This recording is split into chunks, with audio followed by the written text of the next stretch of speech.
Hi, my name is Jon Kelsen. I teach here at Drusha. The Torah in chapter 19 of the book of Vayikra commands us regarding the mitzvah of Peah. The Torah says, Lo techaleh pa'at zadecha l'ksor, as JPS translates, you shall not reap all the way to the edges of your field, the peyot of your field. This is an agricultural mitzvah, according to Maimonides at least. Biblically, it is only applicable in the land of Israel. Midrabanan, we apply it outside the land of Israel as well. But I was wondering if there are ways in which we could enact this mitzvah, perhaps more broadly beyond the very important application in the world of agriculture.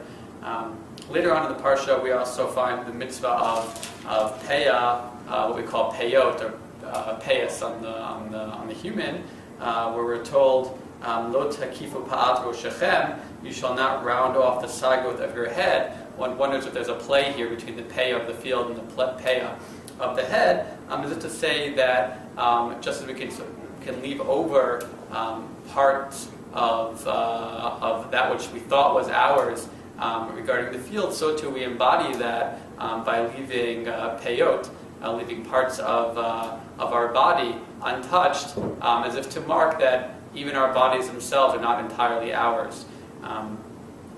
By the way, I wonder if the custom of upshear, and that's to say of leaving a child's hair uncut for the first 3 years, which is linked to again, in this parsha, the mitzvah of orla, that's to say that we do not take of the produce of a tree for the first 3 years, and only then do we harvest it. So I was wondering if that link between again the agriculture mitzvah of orla and the embodied practice of upshear and not cutting the hair until 3 years, because a person's a tree of the field, as it says in Deuteronomy, if that link between agriculture and body is subtly reinforced by the peah of the field and the peah of the body.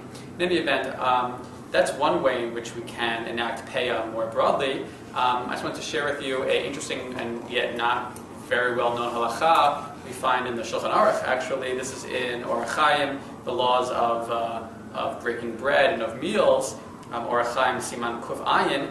The Mechaber records a halacha or practice to leave over peah b'ka'ara, that when people are eating together at a group meal and they're being served by someone, to leave over part of the food in the dish for the attendant, for the shamash, as a form of peah. As he calls it, peah b'ka'ara. That's a very interesting practice, this idea of enacting peah, as it were, in some way, not in the field, but actually at the table.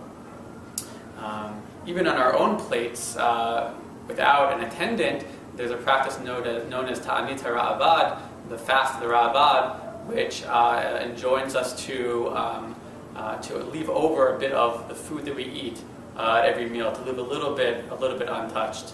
Again, to perhaps in recognition that we need not take everything. We can always leave over a little bit aside. So how we would apply each and every one of these different sort of expressions of the ethic of peah will be affected by the particular circumstances in which we wish to do so.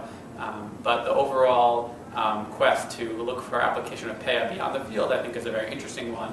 And I leave you now to wonder what are the other parts of our lives that we can sort of not go all the way, lo techaleh, not take everything which we think could have been ours, but actually recognize that there are those beyond ourselves, that there's a one beyond ourselves.